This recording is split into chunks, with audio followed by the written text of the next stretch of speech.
इस स्कूल में। और कॉपी किताब कितने आते? 50। अगर 100 भी आए तो 50 भेज दिए।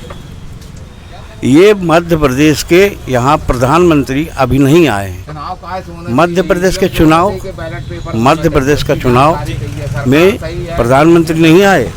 ऐसे नहीं जैसा दूसरे देशों को सरकारी कर्मचारी डर रहे हैं, वैसे अगर हमारे यहाँ प्रधानमंत्री के अगर चक्कर लगे, वही राय चाह रहे हैं जनता की। कुछ लोग जो उठपटांग हरकतें अधिकारी करते हैं, अब किसी भी कर्मचारी के पास आप चले जाओ, बिना पैसे के कोई काम नहीं करता। ये सिर्फ मध्य प्रदेश का काम। किसी भी राज्य में आप चले जाओ, मध्य प्रदेश के अलावा कोई अधिकारी पैसा नहीं मांगता, क्योंकि उसको मालूम प्रधानमंत्री जेल भिजवा देगा। ऐसा हमारे यहाँ क्यों? हमारे यहाँ अधिकारी कोई नहीं डरते।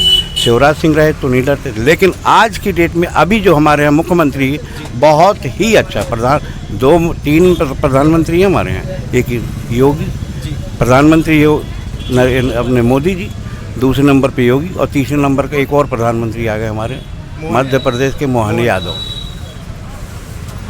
ठीक है। तो इधर अंकल जी, आप क्या चाहते हैं, ईवीएम से ही चुनाव हो या बैलेट पेपर से ही हो? ईवीएम से हो या बैलेट पेपर से चुनाव, उससे कोई फर्क नहीं पड़ता है जी। मुद्दा है देश में महंगाई का, भ्रष्टाचारी का और बेरोजगारी का और नौकरी का। इतने नौजवान पढ़ लिख के निकल के आ रहे हैं, देश में नौकरियां नहीं हैं। सरकार ने वादा किया रहा कि नौकरी देंगे, नौकरी नहीं दे रही है सरकार। महंगाई बहुत बढ़ती जा रही है, जनता त्रस्त है उस चीज़ से। महंगाई पे सरकार को ध्यान देना चाहिए। मैं किसी सरकार के पक्ष में नहीं बोलता हूँ कि बीजेपी कांग्रेस, परंतु क्या महंगाई बहुत ज़्यादा है। महंगाई में सरकार को ध्यान देना चाहिए, महंगाई में कंट्रोल करना चाहिए। सरकार अपनी जगह जो भी कार्य कर रही है, बहुत अच्छे कार्य कर रही है, उससे कोई वो नहीं है। परंतु जो रोज़ इंसान की ज़रूरतों की चीज़ें हैं, जो रोज़ के कमाने खाने वाले हैं, वो बहुत ज़्यादा परेशान हैं। हर चीज़ों के दाम इतने ज़्यादा बढ़ चुके हैं, जिसके कारण आदमी की पहुंच से बाहर सब चीज़ें होते जा रही है। मनुष्य बहुत ज़्यादा परेशान इंसान, रोज़मर्रा का कमाने खाने वाला व्यक्ति बहुत ही ज़्यादा हताश और निराश होता जा रहा है। सरकार से उम्मीद करता है कि भाई किसी भी तरीके से सरकार महंगाई में कंट्रोल करे, बेरोजगारी को कम करे, नौकरियों के रास्ते बनाए।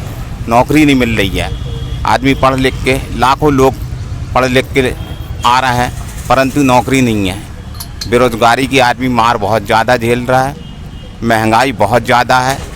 महंगाई पे नियंत्रण करना चाहिए सरकार को। इस पर तो कोई सवाल नहीं कर रहा है ना, मीडिया में भी तो अभी जैसा आपने देखा किस प्रकार से रामलीला चल रहा था, राम मंदिर प्राण प्रतिष्ठा से पहले, तो महंगाई बेरोजगारी पर तो कोई सवाल ही नहीं करता है। राम मंदिर एक आस्था और उसका विषय है, जिसको आस्था, जिसको वो है राम के प्रति वो है। राम मंदिर से देश का कोई मतलब वो नहीं है, ठीक है। वो अपना अपना एक भावनाओं का और आस्था का विषय है, ठीक है। लेकिन जो आदमी के मनुष्य की दिनचर्या जीवन, और उसके लिए महंगाई मेन चीज़ है। आज देखिए किसी भी चीज़ों के रेट देख लीजिए, गेहूं देख लीजिए कहाँ पहुंच गया, चावल का रेट देख लीजिए, दाल का रेट देख लीजिए, है कहाँ से कहाँ रेट पहुंचते जा रहा है। बेरोजगारी इतनी ज़्यादा है, आदमी का आय का स्रोत बिल्कुल नीचे स्तर पे होता जा रहा है।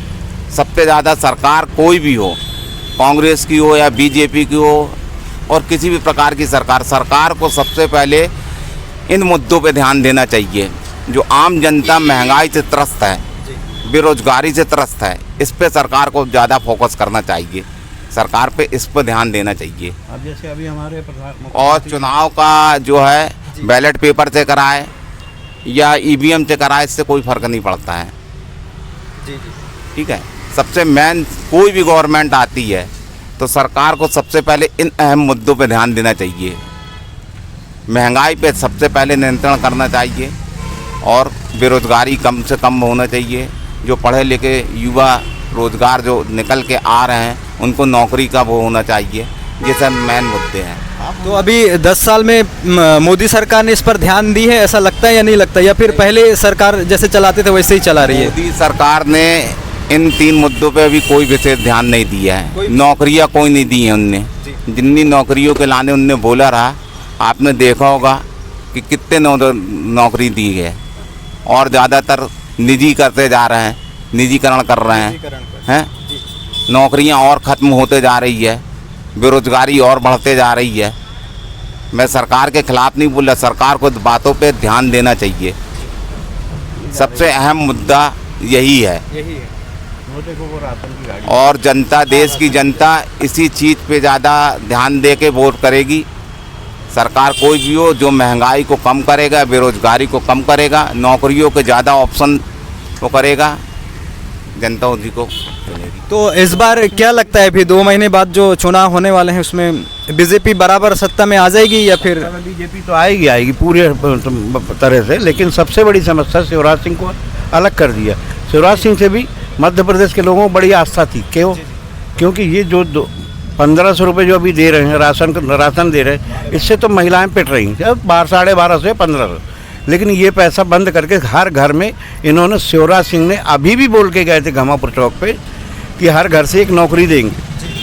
सीएम साहब बोल के गए, पीएम नहीं, लेकिन हर घर से ये राशन और पैसा देना बंद कर दे। हर घर के एक बच्चे को एक नौकरी सरकारी दो, चाहे प्राइवेट दो, और प्राइवेट भी दो तो कम से कम ऐसा उसका 5 लोगों का परिवार, तो परिवार चले। अच्छा, नौकरी नौकरी चिल्लाते भर रहे हैं, लेकिन वोट लेके घर चले जाते हैं, अपनी 5 तनख्वाह ले रहे हैं। यहाँ एक आदमी सरकारी नौकरी कर रहा है, उसकी पेंशन बंद कर दी। अरे वो पेंशन बंद कर दी, उसने 5 शादी करी, और जब रिटायरमेंट हुआ तो उसके पास कुछ पैसे ही नहीं है, क्योंकि पैसा फंड निकाल के तो शादी कर ली उसने। अब आ गई पेंशन, और पेंशन मिल रही 15-20 हज़ार। खाने वाले उसके 5 लोग, 7 लोग, 10 तो बच्चे हैं उसके परिवार में। कैसे परिवार चले? भारत की बहुत दयनीय स्थिति सिर्फ नौकरी के पीछे, और कुछ नहीं।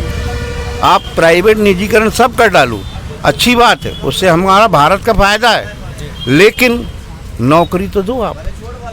पर इस पर कोई सवाल नहीं करता है ना, हमारी मीडिया में भी कोई डिबेट नहीं करवाता है कोई प्रधानमंत्री से सवाल। आप हमारे पास में आए, जैसे आज प्रधानमंत्री मोदी परीक्षा पर चर्चा कर रहे हैं बच्चों के साथ, वो बेरोजगारों के साथ चर्चा कर लेते, बेरोजगारों को स्टेडियम में बुला के लाके। हाँ, क्यों करेंगे? और जिस प्रकार से भी हमारे युवा साथियों को मंदिर बनवा करके जो झंडा पकड़वाया गया है, वो मतलब कहीं ना कहीं ऐसा नहीं लगता कि महंगाई बेरोजगारी को छुपाने के लिए सरकार राम मंदिर के मुद्दे को बहुत ज़्यादा बढ़ा चढ़ा करके दिखा रही है? हम भारत के रहने वाले, भारत के पूजनीय हैं, भारत को हम पूजते हैं।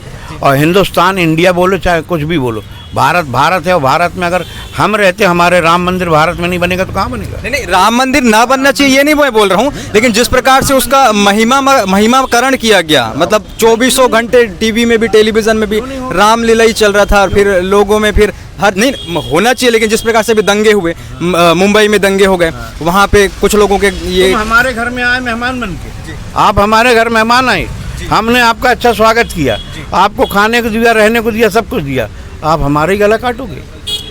हम नहीं, आप हमारी गला काटोगे। सबसे बड़ी बात तो ये है कि आप हमारे घर में मेहमान बन के आए तो इज्जत से रहो, और अगर नहीं रह सकते तो हम आपका भी गला काट देंगे, फेंक देंगे।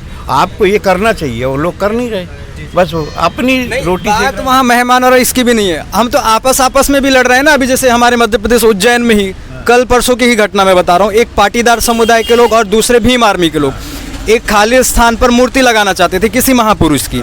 पाटीदार लोगों ने कहा कि सरदार पटेल की मूर्ति लगाएंगे, भीम आर्मी के लोगों ने कहा कि हम डॉक्टर भीमराव की अंबेडकर लगाएंगे। पाटीदार लोगों ने सरदार पटेल की मूर्ति को लगा दिया। अब भीम आर्मी के लोग जाके ट्रैक्टर और लाद घुसों से सरदार पटेल की मूर्ति को तोड़ दिए। तो ये कहाँ तक मतलब उचित है और सही है? ये दोनों आदमी सम्मानीय है, पहली बात तो आप ये मानो, दोनों सम्मानीय, दोनों सम्मानीय है, और वहाँ पर निर्णय सरकार को लेना चाहिए। हाँ। कि लगाओ तो दोनों की लगाओ, नहीं तो किसी की मत लगाओ। हमारे भीमराव अम्बेडकर ये भी बहुत मतलब भारत के राष्ट्रीय नेता कहलाते हैं। हाँ, दोनों बराबर सम्मानीय। आज अगर और पीछे जो है भगवान राम के नारे भी लग रहे थे, तो एक प्रकार से मतलब हम देखते हैं कि यहाँ लड़ाई हिंदू मुस्लिम की नहीं होती है, हिंदू में भी हम आपस में लड़ रहे हैं। तो ये मतलब यही तो है, लड़ाई खत्म करना है आपको। अगर आप यहाँ हर घर में नौकरी दोगे तो लड़ाई खत्म हो जाएगी। और ये जो महामारी छाई, महंगाई खत्म हो जाएगी, रोजगार मिलेगा, घर के लोग परिवार अच्छा चलेगा। आप क्या, अब विधायक और सांसद और पार्षद को 5 पेंशन दे रहे हैं। यहाँ एक बेचारा एक आदमी रिटायरमेंट होता है, उसको एक पेंशन भी नहीं देना बंद कर दिया। आप अपनी पेंशन देखो ना, 4 बार विधायक बनोगे 4 पेंशन लोगे। गलत है, फुल फैसिलिटी मिल रही है आपको, 10 तो बंदूकधारी मिल रहे, जबकि आप खुद सक्षम हो। विधायक को बंदूकधारी की जरूरत नहीं होती, ना सांसद को, सिर्फ सीएम और पीएम को होती है। अब उसमें हमारा कितना पैसा जाता। अभी आप सीमेंट के पिलर खड़े कर रहे हैं, अगर भारत चाहता तो सीमेंट की जगह सोने के पिलर खड़ा कर दे। ये सब चीज़ें बंद हो जाए तो हर घर में एक नौकरी सबसे ज़रूरी, और ये दोनों चीज़ें बंद करना चाहिए। क्या राशन जो फ्री बांट रहे, घर में जाके किसी, आप हमसे डिबेट पे आए, हमसे बात करने आए, आप किसी गरीब बस्ती के अंदर जाके देखिए जिसके घर में चूल्हा नहीं जला होगा। मैं तो जाता हूँ, सब जगह जाता हूँ, ऐसे लोगों के यहाँ भी जाता हूँ जिनका राशन कार्ड, राशन नहीं, राशन तो मिल रहा है, राशन लाए, राशन की दुकान में बच्चे राशन की दुकान से राशन लेके आते, राशन की दुकान से राशन आता ही नहीं घर, किराने की दुकान में बिक जाता, वो जाके शराब पी आता। 1250 रुपये तनख्वाह मिली, अगर महिला को 1250 रुपये मिलते तो वो क्या करती है, वो पैसे लेके आती रास्ते में, और आदमी छीन लेता हो, शराब पी के ख़त्म कर देता है या जुआ खेल। ये सब सरकार को देखना चाहिए। शासन ने क्या किया, शासन क्या करता, सिर्फ उठा गए चले गए पुलिस वालों के पास। पुलिस वाले हमारे पास में नहीं आते, पुलिस वाले जाएंगे बड़े लोगों के पास। आप ये भी समझो ना। तो अगर हमारे देश के प्रधानमंत्री अगर मध्य प्रदेश में अगर चक्कर लगाएंगे तो मध्य प्रदेश की स्थिति भी, हमारे अधिकारी भी डरने घबराने लगे। और राज्य में क्यों घबराते हैं, क्योंकि पीएम हमारे वहाँ आए दिन आते जाते रहते हैं और आसपास में पड़ते हैं उनके। पीएम जैसे अब आज गुजरात की स्थिति देख लो, आप कहाँ पहुँच गया गुजरात। मैं भी गुजरात में 20 दिन रह के आया, बहुत गंदगी थी। आज की स्थिति जाके देखो आप, इंदौर जाके देख लिए, साफ सफाई में हमारा मध्य प्रदेश भी अच्छा था, अच्छा है, सिर्फ नाम है इंदौर का नाम है। और आज